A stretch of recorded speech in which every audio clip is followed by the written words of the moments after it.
Good afternoon, everybody. This is episode 2 of the Blueprint Podcast. Got my guest here, Jeremy Goodson. I call him Good Stock for short. I want to give a shout out to my sponsors, Will Do It Apparel. Thank you for this opportunity.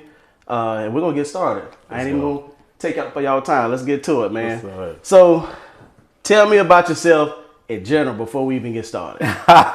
Good, bro. My name is Jeremy Goodson.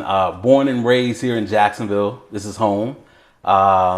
Married. I'll be married 20 years this year, man. Awesome. Beautiful wife, been holding me down. A lot of people look at where we are now, but bro, them 15 years before, it was just like trying to find myself, man. So shout out to my wife. Absolutely amazing. We got 3 beautiful kids. Definitely. One in college, one in high school, and then baby girl, she's 9. For the most part, man, I've been in business for myself about 10 years. I actually started my first business 10 years ago, and it was a wireless cell phone business called Absolute Wireless. Wow, I think I may have heard of that. Yeah, Absolute Wireless, man. We were offering unlimited everything for like $40 a month before Metro came. Before Metro, we talking like before Singular. No. After Singular, but before Metro. That's good. Singular. Man, I ain't heard that name in so long. But just honored to be here, man. I really appreciate you having me out. What people don't know is we talk almost every day, but this is our first time meeting in person. Exactly. But we're surrounded by so many mutual friends. Definitely. Absolutely. I think Will, the one that connected us. Yeah, Will. Will is amazing, man. Absolutely love that brother. But yeah, me too, just man. glad to be here and share with the people anything I can. Got you. So, what is it that you do now? So, Absolute Credit Solutions, that's like my love. That's my baby. I want people to know that while I have amazing credit now, it's important that they know, like 7 years ago said, that I had the absolute worst credit. Like I'm talking a 512 credit score, 2 repossessions, 2 evictions. I was my first client. I couldn't get anywhere. So it's easy to look at where we are now, but I want people to know where it all started from. So Gotcha. Absolute Credit Solutions, that's my baby. I was my first client. I was able to just study credit. I took a year just to understand how credit worked. Gotcha. I allowed late payments to hit my credit report. I went ahead and got killer. those off. Yeah. And I wanted to know how much it increased my score. Yeah. I've had credit cards that were maxed out. Yeah. Paying those off. How much would that increase my score?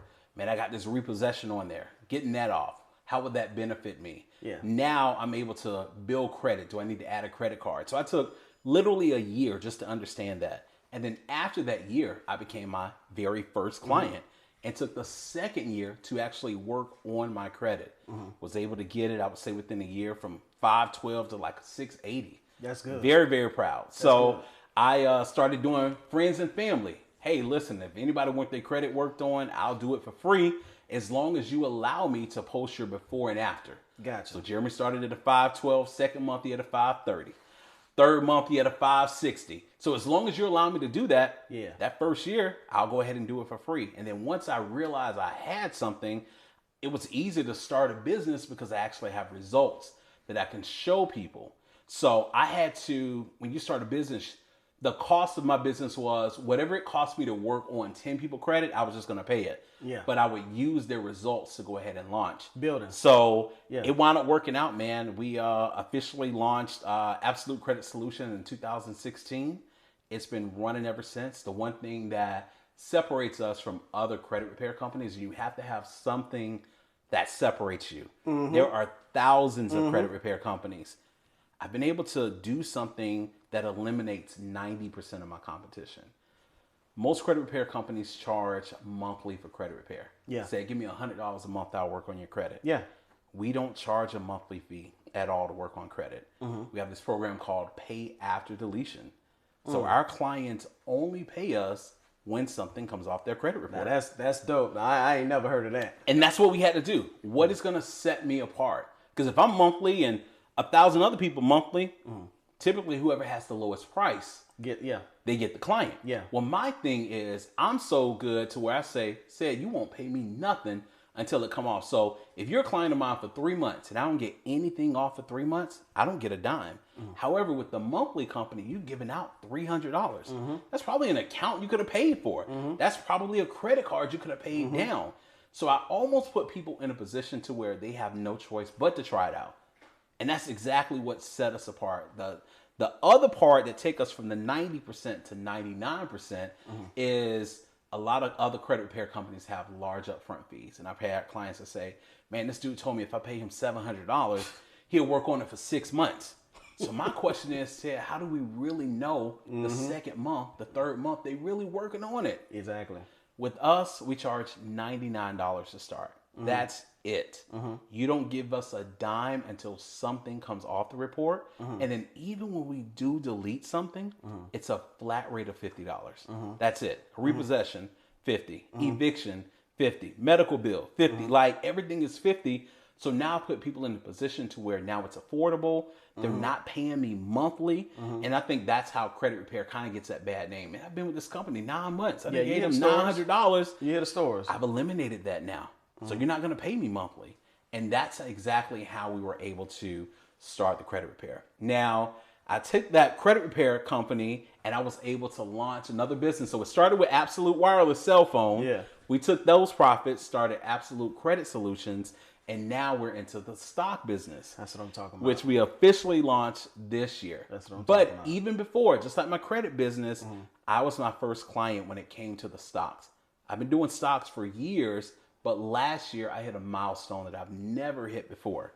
I was able to grow my account and more than double it. So any amount that I put in, I actually doubled that amount in profits.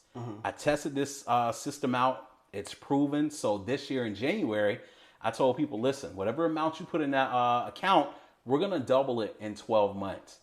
The craziest thing is we hit 50% in 1 month. You ain't lying. We hit 50% in 1 month. So my clients that started with 1,000 was looking at 1,500 by the end of January. So that's where we are right now, man. Gotcha. So you pretty much just answered my first question.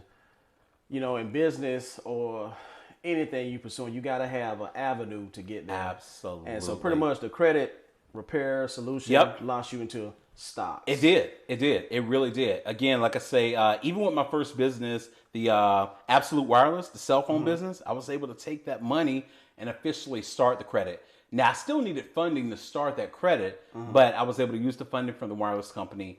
But my real reason for starting that credit repair business is because I had horrible credit. And I think it's important for people to understand because we all see someone that we maybe admire, we look up to, and we just feel like they got it. Listen, they need to know the backstory. And I want people to know the story. There's no shame in it. Like, I don't even want the pity. If anything, I want you to know, bro, I've been there. Yo, this repossession you got, I had 2 of them. You've been put out. Bro, I had to go back to my mom's house. Like, and that's a true story. Moved my whole family back in. And I don't say that shamefully because look where it got us now, though. Exactly. Man, there's times, my wife can tell you, I'm paying car notes on time, and I hear a record going through the neighborhood, I'm still looking out the window. Yeah. Bro, you like, or the joke is, you know your registration is legit, but you see a police and you still tense up like, wait, no, I actually got my insurance. Like, I'm good. My license is good. When I finally paid my second car off, like, I still hear record trucks going through the neighborhood, but I'm like, I'm like this with it. Yeah. Come on. Matter of fact, I tell the police, run my tag. I want you to know I'm legit this time. So, no, I completely understand. Yes, sir. So you said credit, working on credit repair, you did that because of your personal situation. Absolutely. Now, what led you into the stock market? What was your reason behind that? Good question. So honestly, and I was sharing it briefly with your wife just a few minutes ago, that let's say I had $1,000 in my savings account. I was literally calling banks. What's the most money you'll give me in interest for this $1,000? The banks are telling me 1%. 1%. So after holding my money for a whole year, you're going to give me $10? That's crazy. $10? I literally bet on myself. I was confident that I could make more than 1%. Yeah. And that's honestly why I got in the stock market. That's honestly it. If I had $10,000, you're going to give me 1%? I was like, so how much do I need to have to get something higher? Well, if you give us 25,000, we'll give you 1.25%. What is that?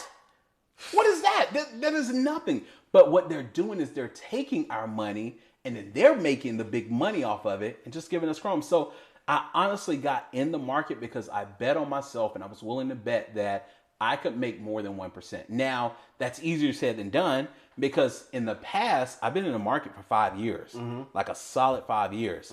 And I just became profitable in like the last 2 years. Gotcha. Those first 3 years was trial and error, bro. Gotcha. I lost money. And I have no shame in saying that.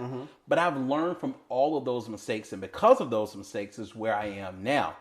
And the service that we have our students sign up for, they're paying for all the mistakes I made. Gotcha. So that they don't have to go through 3 years of losing money and making those same mistakes. Now you say you made mistakes. So what was your biggest failure during that time you were starting off selling and trading? And what did you learn from it in the process? Anytime a stock went down, I would sell a stock for a loss. What I understand now is the stock can go down because it's happening right now in real time. Real time. But I only lose money if I sell the stock. The value of the stock may be down, but I haven't taken a loss. If I buy something at $100 a share and it's down to $90, the value of that has come down. But if I sell it at the $90, I've lost money that I can't get back. Exactly. So what I could do is either buy down that stock or just wait for it to come back up. It has been proven time and time again that stocks always come back up.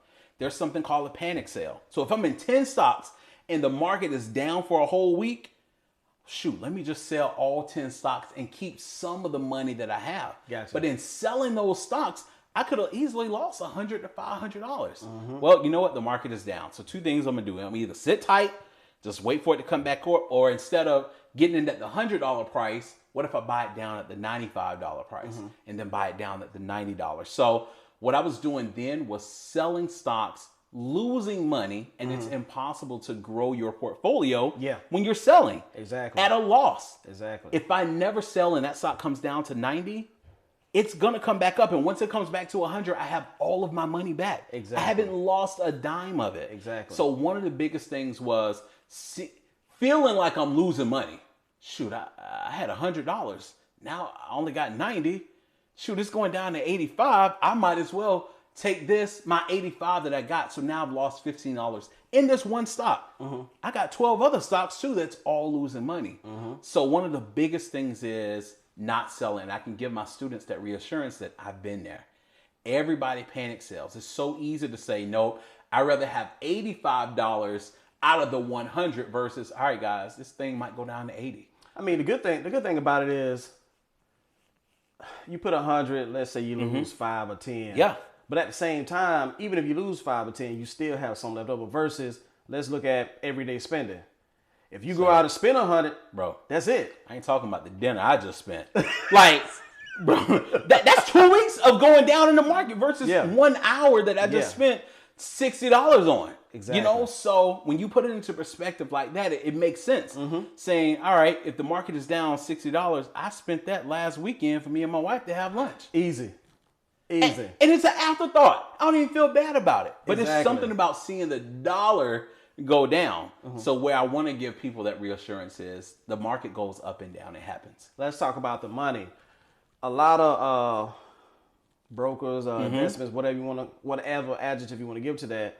I think a lot of people shy away because they're under the impression you got to have $5, $10, $15,000 to start. So let's talk on that a little bit. Average man, whether you at McDonald's or at a major plant or whatever the case, how easy is it to start? To your credit, what you said, if you call any other firm, any other brokerage company, on average, they want about $5,000 to start. And I feel like that's unrealistic. Even if you're doing great and you got money in the bank, do I want to say I'm sitting on $10,000? Do I want to take $5,000 of that to give it to a firm? So what I want people to know is that the regular everyday person, I told all my students, realistically, they can start with $300. $300. Many of us can put our hands on $300 within 2 to 4 weeks. Easy. At the most 2 to 4 weeks. A solid number would be $500. $500. And I told my students, I don't care how much money you got, don't start with more than $1,000. $1,000 is perfectly fine. So anywhere in the range of $300, $500, or $1,000. If you can get that money, you can start trading right away, especially up under our program. And it's very simple, very easy. What I would rather you do, if you have $500, I don't want you buying 5 stocks for $100 each. Exactly.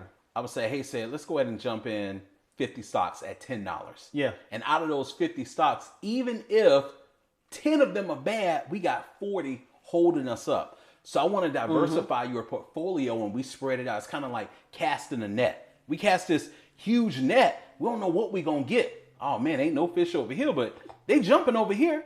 So I don't want you to have 5 stocks at $100 because if 2 of those go down, you down $200 like that. Exactly. Like I say, out of 50 stocks, 10 of them can go, 20 of them can go down. And we still got 30, more than 50% that's still jumping. So to answer that question, at least for our program, $300, $500, or $1,000. And again, even with $300, we're confident that whatever amount they put in, they can double that in 1 year, guaranteed. Now, even I'm laughing at myself because even though you said 300, I remember our first conversation. Yep. And in anything, stock, any type of goal, dream, ambition, man, you have got to put your foot out there. I tell everybody, the ripple effect. By the time you step in still water, the effect has already reached the other side before you got there. Yes, sir. So I hear you say 300, 500. I started with $100. And I'm glad you said that. And what did you do? And what did you do with that 100? What did you keep doing? Listen, periodically, if I had $20, $30, Absolutely. I just kept putting it in. I looked at it as a savings account. That's it. I was putting 20, 30, Yes, you did. 40, 50, then I was putting 100. Yep. And I never forget, I was getting my gains. I was getting $1 here, 5, 10, and I never forget the first day I called you and I was like, dude, I just made $100 in 2 minutes. And I was like, you know what? I remember that. I was like, man, game over. Yeah. And now, and we're talking 2 months? We started January 4th. Is it March 4th?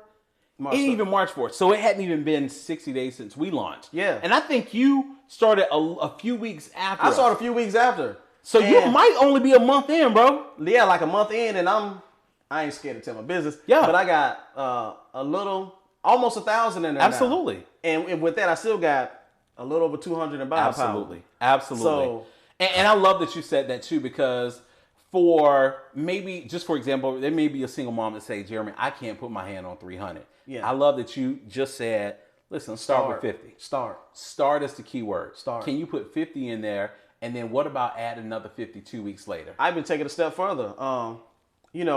Forget all the negativity, the negative talk about Robinhood, but just sharing an account. Yeah. You get free stock. Bro. You get free stock. You ain't even got to have nothing. Just start the account through somebody else. Absolutely. I know that, and like you said, there's a lot of negativity when it comes to Robinhood. I personally have never experienced it. And I'm not saying it doesn't happen, Listen, but I haven't never experienced it. Either. And I'm all about it. Like, it's working for me. Mm-hmm. It really is. Mm-hmm. There are other platforms that we talked about, you and I have actually discussed, and they're not as user-friendly. Mm-hmm. They're not. What I care about is my students being able to understand. Like, we don't care about analytics. We don't even talk about all that stuff. Mm-hmm. No, not at all. I want them to be able to understand, but the key word you said is just starting. Exactly. That's it. I love that. Exactly. Let me say something. You probably can piggyback off of this too. I remember growing up, especially in the South, you hear parents and grandparents. First, it was work hard, work hard, work hard. Okay. I look back on my life, and everybody who worked hard, they're still working hard. I remember in high school, we had a coach. He used to say, "The harder you work, the harder you work." And I didn't understand what he was saying, but now I'm like, that's so profound. The harder you work, that's it. It's just the harder you work. That's it. If you're not putting your dollars to work, you ain't gonna have nothing. So the work hard concept, that's out the door. Absolutely. Education, yes, get an education, but even with that, count your dollars, count your costs. Absolutely. But it's somewhere, whether you 9 to 5, minimum wage, GED, yes, sir. PhD, yes, sir. You have got to learn how to put your dollars to work. You got to take your money, take your dollars, and water other dollars to Absolutely. make something grow. That's it. Plain and simple. And I love that you said that. It's no different than me realizing that if I gave the bank $1,000, like them $10 ain't gonna do nothing for me, bro. So I felt like I can take that 1,000 and put that to work to make money. What's the saying? It takes money to make money. It takes money to make money. You And gotta have wisdom. It takes wisdom to keep it. That's a whole nother. That's part 3 of the podcast. And I even take you a step further, man. People call me. I call myself a scholar for a reason. That's Okay. another conversation. But taking you to a biblical principle, man. There's a passage, I forget where it's at, where he talks about man going away, leaving his servant some resources. Yes, sir. And 2 guys, they multiplied that. 1 guy did. Got them Man, talents. It's the same concept. 100%. It's the same Return on thing. your investment. That's it's the it. same concept. It does me no good to have the $1,000 and keep it in my safe at the house.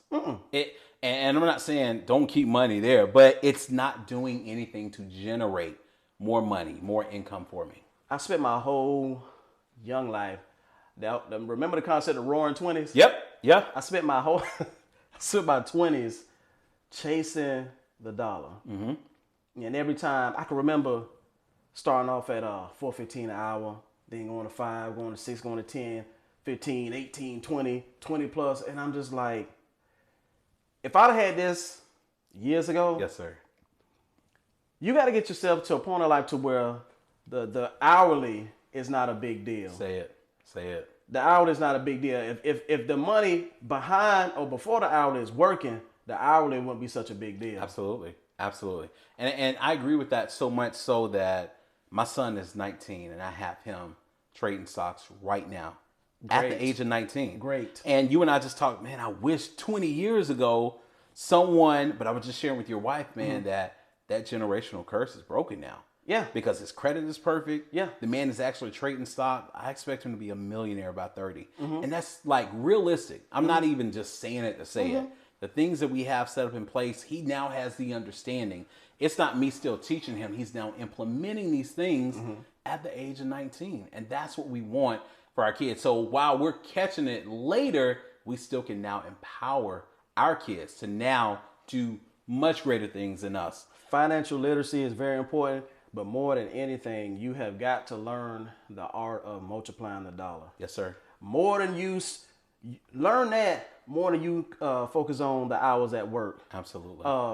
12 hours, 8 hours, 10 hours ain't gonna do you nothing if you don't learn the art of multiplying the dollar. I'm going to take it one step further and say this, man. I was sharing with a buddy of mine that before I had my first business, Absolute Wireless, I used to hang around business owners. Got to. And it was not even in a bad way. It was just uncomfortable not to be able to contribute to the conversation. Exactly. So it empowered me. What can I do? So, guys, guess what? I started my first business. Okay, welcome to the club. Now, here's a step further. I was like, wait, they got multiple businesses now. I thought I was doing something with my one business. But again, it took me hanging around people. So that's where the second business, Absolute Credit, came from. Yeah. And then the stock business. Yeah. And even a step further, and like you said, I'm not ashamed to say this. Yeah. I have 3 successful businesses. But I just shared with you, I literally sent you a screenshot 2 o'clock this morning. Me and the wife out door dashing. Not because we have to. It's not even about it, but we look at there's money to be made.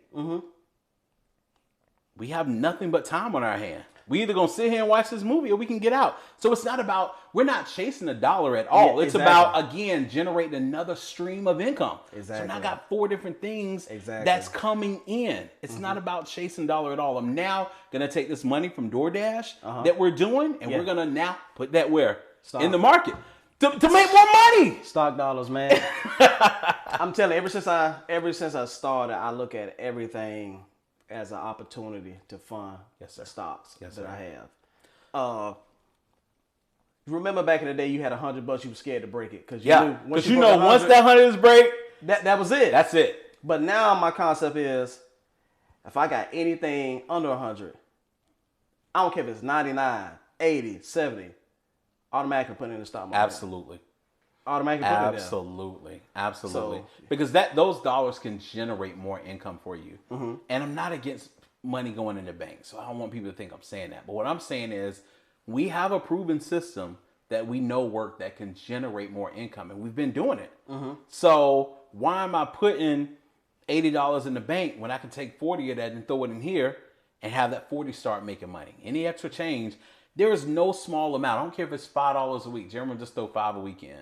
All right, that's 20 a month. That 20 a month should generate income for you. It's better than going into the savings, and it doesn't mean stop your savings. Gotcha. But it means let's put some in the savings and let's put some in the market. Exactly. So let me say this to you. I'm gonna give you a fake name. My name is Tom. Okay, Tom. Jeremy, listen, man, I got $40. I want to get in the stock market. I got the Robinhood app. I got $40. I don't know where to start. The first thing I want you to do is go ahead and fund your account with those $40, and we're going to show you exactly how to buy stocks. So I'll use this example. Let's say we have a stock that's ABC Company. That's the name of it. This stock is ABC Liquors. But go ahead. Right. That's the second we're going to talk about off camera. But it's $5 a share. Yeah. I want to tell you why we're not ever going to buy it at the $5 price. Like, that's not ours. If it's $5 right now, that tells me it was $4.90 last week. $4.80 a month ago. If it was at $4.80 and $4.90, that's the price I want it at. I don't want to pay the price it's at today.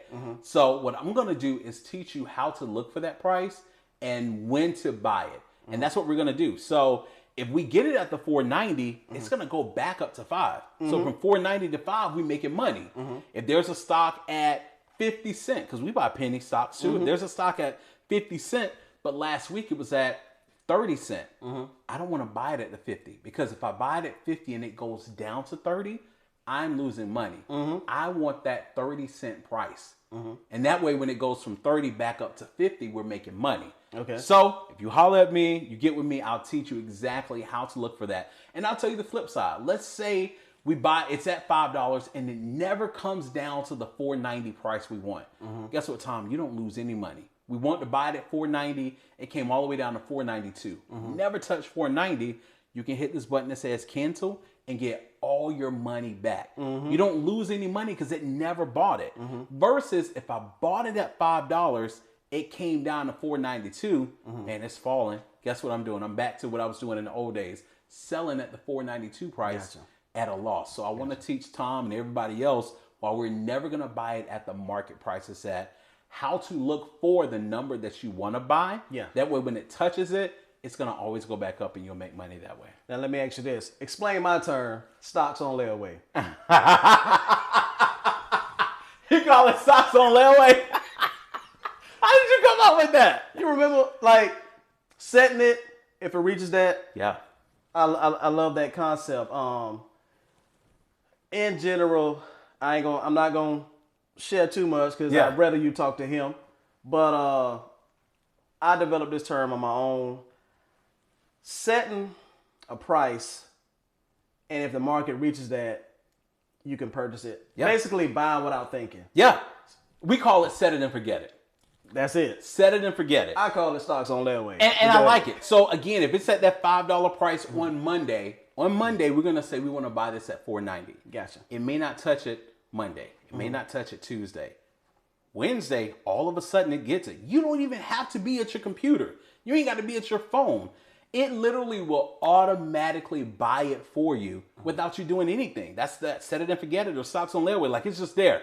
Whenever it touches this number, I want it to buy it. And if it doesn't buy it, after a week, we can hit that cancel button. You get it all back. But all of our students are doing that. I want them, they don't have to say, all right, it's at $5.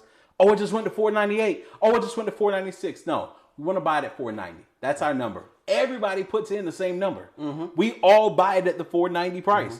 And whenever it touches $4.90, we all get to buy in at the same exact price. Gotcha. That way, when it goes from $4.90 to $5.10, $5.20, we all selling at the same price and getting a profit. And that's one thing I love about my program, is that if I'm buying it, you buying it. If I'm not going to tell you to do it. Exactly. Whatever I get in at. And what most companies do is, I'm going to get in first and then I'll tell you to buy it. Gotcha. So if I'm already in and you're buying it, it's going to push the stock up. Yeah. What I love about our program is we always buy the night before. So the market is over. I can't get in before you all. All right, guys, it's 8 o'clock. We're going to get ABC at $5. We're going to get XYZ at 30 cents. We're all plugging in those numbers. Gotcha. And as long as they hit it that week, anytime, it'll automatically buy it. Gotcha. And that's what I love about our program. It's just a set it and forget it method. Gotcha. Stocks on layaway. So this brings me to my next point. Again, I'm David. All right, Jeremy, I got the $40. I bought the ABC Yep. stock. Question, Jeremy, when do I sell? When do I buy? So typically we want a 10 to 20% profit. That's what we're shooting for. So if you get it at $5 and I know 10% of $5 is 50 cents, I would say $5.50 is where we're going to sell that stock at. So we might wake up one morning, this thing is at $5.80. It went way past our 10%. It go to $5.96. We're all going to sell at the same time. But a rule of thumb, even if you're not in my program, 5 to 10% profit on anything is huge. Yeah. So that's the range I would tell someone to look for. If they had 18%, listen, you might want to hold it. You might want to hold that one because that's going depending on the type of stock it is. So what we typically do are penny stocks. We're in and out. We typically not in the stock more than a week or two, but we also are in long-term stocks that we're just holding. We're just holding them. We won't ever plan on selling them because we know the value of that company. How important is dividend stocks? Because I've been seeing that a lot too. Dividend stocks are good. I personally would not buy a stock based on the dividend only. Yeah. If I get a dividend, I'm always excited. But there are companies that pay great dividends. But me personally, and that's just my own personal, I wouldn't buy a stock just for the dividend. There are dividends that pay monthly. There's some that pay quarterly and then yearly. If I happen to like that company and they offer a dividend, even better. But just to say, oh, this is a good dividend, I'm going to get in, that's not me. Because the stock still can go down. That company might not have a great value just to get anywhere from $2 to $10. It's not worth it to me. Gotcha. But dividends are great. And then you can reinvest those dividends back in the stock as well. But I'm not against them. I totally support them. I personally just wouldn't get in because of a dividend. Gotcha. My next question, how can I say this one? Outside of dividend, again, I'm David. Jeremy, listen, got $40. I know you told me about ABC stocks. Yep. Outside of that, man, what stocks do I look at? How do I know what I want to purchase? One thing I tell people is wherever you shop, like I'm an Apple head. Oh man, I'm an Apple. Oh, what I'm talking about, bro. We were just talking about Apple. Like every TV in my house has Apple TV on it. Oh yeah. So any company that you shop at, invest in. Yeah. I can't even blame my wife for Amazon. I'm the Amazon person, so I can't even put that on her. But I'll be crazy not to have Amazon stock. I'm putting so much money in the company. Why not be part owner of it? Why not have something in it? You said a mouthful. Even if I don't tell you and you like, man, I'm at the Nike store like once a month. Yeah. Bro, you need to invest in that. Exactly. You're buying money into a company you own. So all the dollars you putting in is helping the revenue of that company. So wherever you shop and you spend a lot of money, I would advise Tom or David, that's where you can invest money in with that company. In general, again, I'm David again. In general, Jeremy, like relationships, stocks, some long term, Yes, sir. some short term. How do I make that decision? So off the rip, I immediately think of these companies that ain't going nowhere. Apple ain't going nowhere. Nowhere. Tesla ain't going nowhere. Nowhere. Amazon ain't going Nowhere. nowhere. Where Google going? Nowhere. So these are all our long-term stocks. The stocks that I say we're never going to sell. Yeah. Because we know they're not going anywhere and their value is going to increase.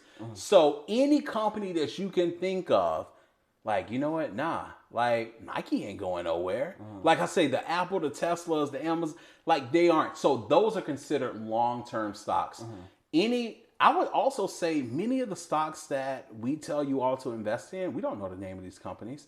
And that's why we don't stay in them long term. We're just in a week or two to get that 10, 20% and jump out. But if someone was looking for a long term, I would say all the ones I just mentioned and any other ones you can think of that's been around forever, invest in them.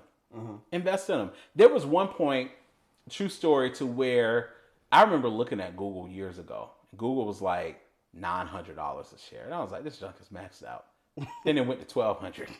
I was like, I know it's maxed out. Nah. Then it went to 15 and then 2. And I'm like, let me just jump in Google because every time I think it can't go higher, It's going. It's going higher. It's going. So these companies aren't going anywhere. Who's gonna buy Google out? I don't know anybody that can buy them out. They're going the electric car route right now. Man, listen. Did I send you that video? Yeah, I was trying not to jump when you said that. Man, that's probably another session. Definitely another session. But it is. you're right, man. I'm going to say this on that. Within the next 5 years, the whole pump gas, Absolutely. that's gonna be a thing of the past. I got you all in a lot of stocks, and I'll give this to your audience for free. Blink, ChargePoint, Beam. These are all charging stations that I have all of us in right now. And I had those daily recurring investments. We're gonna put money in it every single day because, like you said, 5 years from now, gas ain't gonna be nothing. There's certain companies that have to be electric by I think like 2030. I believe GM is one of them. They are one of them. Yeah. They have to be, and I think one of them are by 2025. They got to be. One of them is 2025. I forget which So one. that tells me that we need to start investing in charging stations. So the Blink, the ChargePoint, the Beam, there's a company called SBE. I have us in all these stocks because they're charging stations. They're like where you go to plug your car in at. So that's why I have you all in those stocks. It's hard to see it now, but in order to make money in this stocks in market, you general. gotta think. Yeah, You outside gotta think box. ahead. You gotta think ahead. We're in it while nobody is talking about it. You don't know who these companies are. Who knew Tesla was gonna be Tesla? Nobody. This dude- I definitely didn't. I didn't. So that's the point. So to your credit, gas is going to be out the door, but we're investing in these companies now ahead before they're making a big name, before people are starting to talk about it. Exactly. And that's the advantage that we have now with our group. You said something that's very important. You talked about how can I say this? The no name, so to speak, Yep. versus when that no name could potentially be a huge name. It's too late at that point. It's too late at that point. Yeah. But at the same time, there's still a minimal hope. Yeah. So, and what I mean by that is, if the shares, let's say the shares is, let's say Nike is $500 a share. Yeah. But I want to get in this particular stock so bad, but I don't have 500. How would I go about No, that's good. getting no. a pinch No, or taste you of can. action? You can. That's a really good question. I'm glad you asked. So there's something called fractional shares. Yeah. So you can actually just buy a dollar amount, and I'm actually that's what I have many of my students doing. Like I say, Amazon is $2,000-$3,000 a share. Yeah. Just to get one of them. Yeah. So I tell you what, hey, how about we just put $20 in this thing right now? Yeah. So you can just buy the dollar amount. I want $20 worth, the $3,000 worth of share. Yeah. And just because you got the $20 don't mean you can't add more to it. Yeah. So set it up to where, hey, once a month I might put another 10 in. Once Yeah. a month. And the goal isn't to get to the 3,000. The goal is I want at least Taste of action. $50, $100 in this. That way, as it's going up, you're still making money. So you don't have to have the $3,000 for Amazon. You don't have to have the $500 for Nike.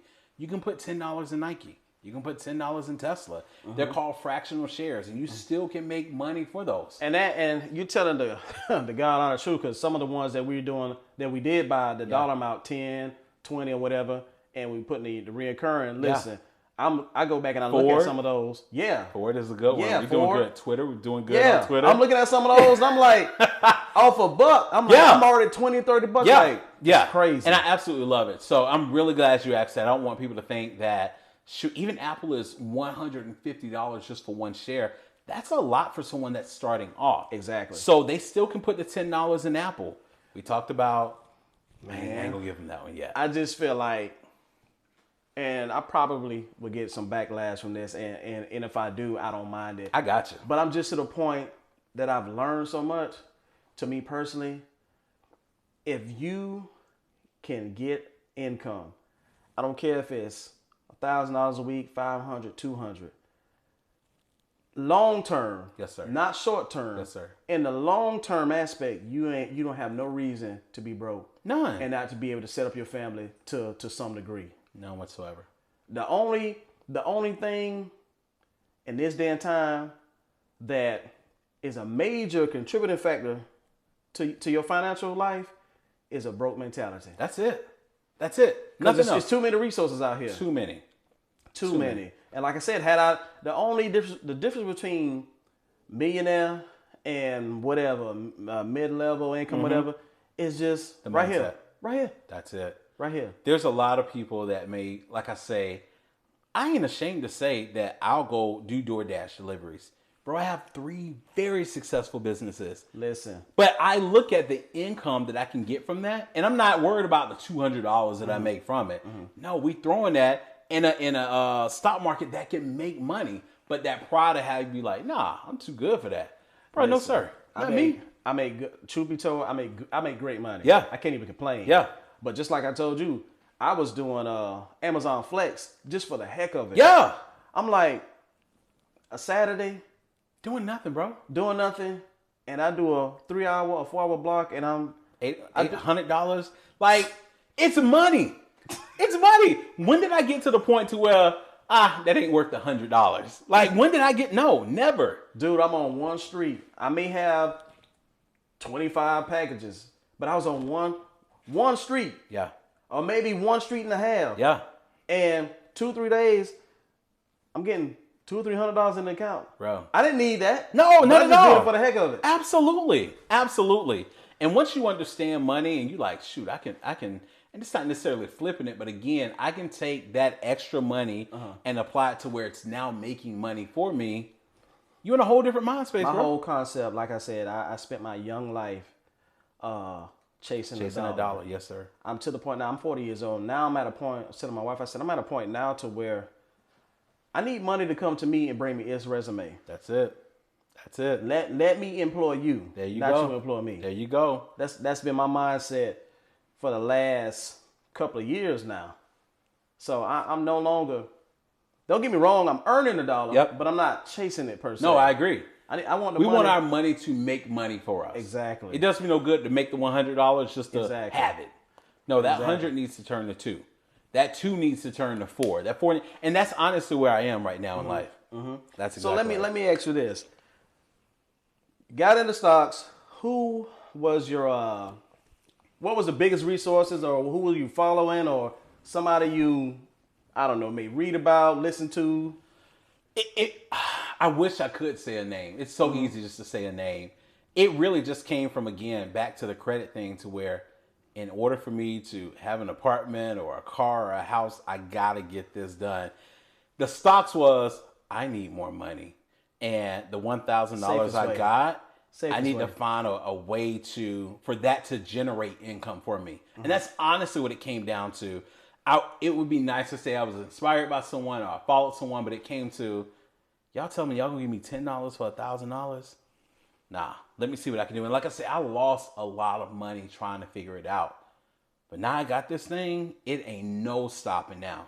None whatsoever. But it really just came from needing more money at the time. Honestly, I Don't need we all? more money. Don't we all? And that's exactly where it came from. My hunger just to learn this market. And like I said, I've lost a lot of money. But these last 2 years, I have made way more. Like, I've even surprised myself. Like I said, my portfolio, I doubled it last year. Looking to do it again this year. So it just came from that need of just needing more money and realizing the bank ain't going to give me the return I deserve. So what do you feel is a common myth, or what would you debunk about stock market? That it's hard to get started, like you say. and that's a true story, because before Robinhood get a lot of flack, and they may not be the best, but they changed the industry. Oh yeah. Before Robinhood, we had to go to TD Ameritrade. Yeah. And I had to give them a call. And if I didn't know, like, even the mobile apps, how friendly they are, that wasn't a thing years ago. You had to know analytics and how to read a graph and when to get in. So I can speak for myself, thanks to Robinhood, them changing the game. Hey, there's no money required to even open an account. And you can fund it with whatever amount you want, $10. I can start with $10. and I can do a trial and error thing. So one of the biggest things is that you have to have that $5,000. You got to have $1,000. $10, bro. Can you start with 10? And guess what? That 10, what I would have you do is instead of buying and selling, let's go on and jump in Apple. Let's take that $10 and invest it in Tesla. Let's go ahead and put it in Google. These companies ain't going nowhere. And I guarantee you, in that year that you would have gave money to a bank, you would make a greater return. And let's keep adding. All right, so you started with 10, and kind of like you, shoot, I got an extra $20. Let me just transfer that over. Dude, I'm telling you. Dude, I was limited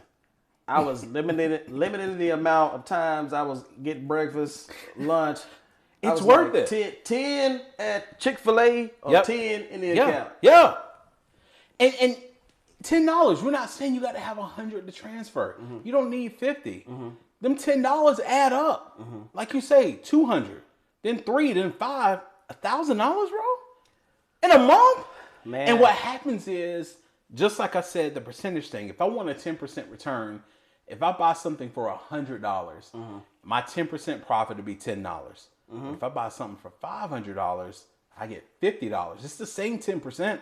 If I got $1,000 in and I get 10%, I'm now making $100. That's what fueled me to add more money to my account, because I'm like, shoot, this 10% is good, but what if I have more money to put into it? All right, I'm going to put $10 in this stock. So instead of having one stock at 10, I now want $5. 5 stocks at $10 each. So now I got $50 in the account. And all right, let me put another 50 in. I got $100 total. Now I can have 10 different stocks with $10 in. And again, 7 of those stocks could be booming. They're making money for me. The other 3 may be down, but I'm making money from those 7, and the profit I'm getting from those 7. Now my account balance is 120, 150. And all I'm doing is just buying more stocks, spreading it out. I'm still staying at the $10. I ain't saying throw $100 in one company. No. Yeah. I'm just now allowed to buy more companies at the $10, which is going to generate more income for me. Exactly. It's it just still trips me out, man. Like I said, the first conversation we had, I literally put 100, and less than a month's time, I'm looking at almost $1,000, man. Easily. And one of the myths that I would like to debunk is just the concept of I'm losing money. Yeah. When you go to Chick-fil-A, you go to Nike, say it, bro. That money is lost. It's gone. The value of whatever you bought is down too. It's gone. But at least if I got $800 in the stock market, I got 1 or 2 options. Off that 800, I can make 850, 890, 1,000. Yep. Or even if I lose, let's say I'm at 800 and I lose $40. Look at what I still have left. Absolutely. And I think the perfect scenario, and I'm really glad you brought that up. Like I said, our student account, we started with $1,000 on January 4th. We made $700 from January to the end of February. $700 within 30 to 60 days. Gotcha. Out of that $700, so our account value was $1,700. Gotcha. It got all the way down to $1,600. So to your credit, while it may seem like we lost $100 or $200, said we made $500 in 2 months. And to your credit, as long as we don't sell at a loss, the value is down. Yeah. That value has a chance of coming right back up, which it does. Versus, again, I bought some shoes for $100 and I'm trying to resell them and I only can get $70 for them. Exactly. Now, I lost $30 on that I can never get back. Never get it back. With the market, the stock market, it can go back up and you can get the $30 back. And I think I'm so glad you brought that up, that it feels like you're losing money. And it's not that you're losing it, it's just the value of what you bought is down. But that can come back up. Nothing else that we buy that's tangible. Even if an iPhone, I buy it brand new, 3 months later, I'm not going to get that $1,000 that I paid for. No. Well, I get $800, but I've completely lost those $200. Yeah. The difference with stock is the value of the $200 is down at the moment. And if you really want to look at it, look at the stock market and compare it to houses and cars. Yeah. I buy that car.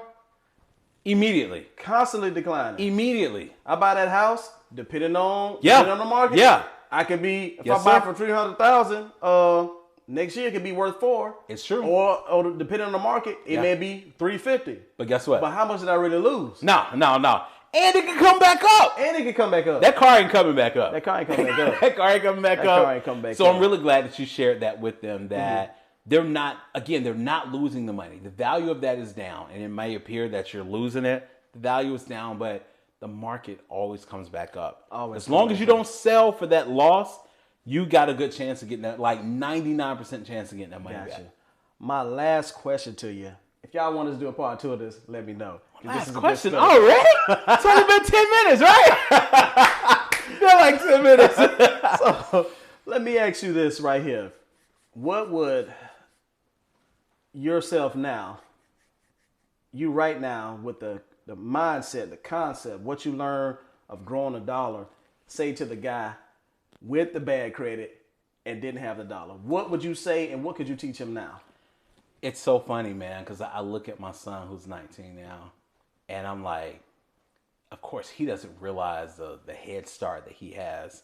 But if I was him right now with all the information I have, he's on the right track. Said he has a 800 credit score. And how old is he? He's 19. 19. He's 19. We started him at 15. When I was 19, bro. My credit score, I think, may have been a 580 at that time. No, I was 30 with a 512. So I was at 18 through 30. I was already messed up at that time. You couldn't finance a Snicker bar? Bro, I couldn't do it. I could not do it at all. I was taking my, I wish I got them now. My tax returns, I would buy a new car every year. Like every year. And I questioned, like, what was I doing with a car? Like I had $5,000. I would buy a new car every single year. It's kind of like people that buy a TV every year. Every year? So if I had to say anything to myself, I would definitely, just like I'm teaching my son now, his credit is excellent. I have him investing in the market. And you know how you said you're going to say something, you might get some backlash? I'm going to say this as well. My son is in school. He's going to college. He got a scholarship. The only reason he's going to school is because he got a scholarship. I used to think that we had to go to college in order to be successful. You don't. And I do not have that mindset now. I don't. I love that my son is going to college. Again, he's going because he has a scholarship. But if he didn't, I would love for him to get a trade, do something that's a life skill that no one can ever take from you. That's a whole other conversation. That is our part 2 that we really got to talk about. Definitely. I don't even want to talk too much into it, but I think stocks, just understanding financial literacy, and he has it. And anybody that has kids now, especially under the age of 18, they can, I don't know how old your kids are, but they can start learning stocks right now. Even my 16-year-old. My oldest should be 18 this month. Best believe we're talking. Absolutely. She can fund her own account at 18. She doesn't need $100, $500. But just getting them in to where, like I say, I'm expecting my son to be a millionaire by 30. And we're talking about being conservative. Like conservative, not this, he should be able to. No, there's a strategic plan set in place to where he should be. And I would definitely make sure that I'm in, like I say, stocks. I think that's the biggest thing. Anybody can do it. You don't need a degree for it. You don't need a trade for it. As long as you're learning from the right individual, you should be successful in that. So credit and stocks, the number 2 things I would push hard for. And last thing, give me a short synopsis on what generational wealth could be now versus what we were told. I was just sharing with your wife that, and it's hard for my son to understand this conversation, but I need him to now start saving money for the kids he don't even have right now. Like right now. Son, there should be an account that we're setting up for. You can start investing in stocks and all these other things now for your kids that you don't have. To me, that's the generational wealth, to where he's now preparing for a generation that isn't even here yet. Versus, I thought generational wealth, and this is going to sound so bad, bro, that my parents had to pass in order for me to get this windfall and for me to be successful. My mom and my dad is leaving me an inheritance, and I'm all for that. but it shouldn't take for them to have to pass in order for me to have that. Like, I should be able to live now and still enjoy my parents versus something tragically happening and I'm coming into money and now I can pay off my car. Now I can pay off my credit cards. No, that's what I used to think. And as horrible as that sounds, that's my honest truth. And I don't know if that's other people's own or not, but you know, something happening and then you getting a windfall from that. Versus, no, son, we've now implanted the knowledge in you for you to be successful. You have all the tools. Gotcha. He's 19. Gotcha. He has no bills. And an 800 credit score.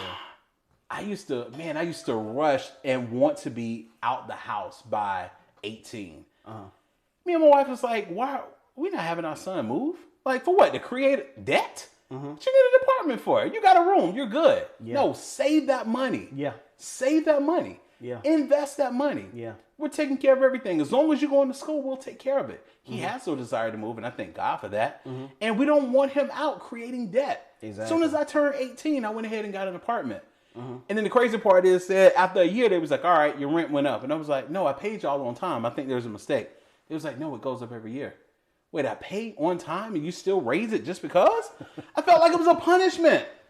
This $800 to $1,000 that he would be spending, no, son, save that. Gotcha. You have no reason to be creating debt whatsoever. To me, you that's just- the generational. You just helped me with something.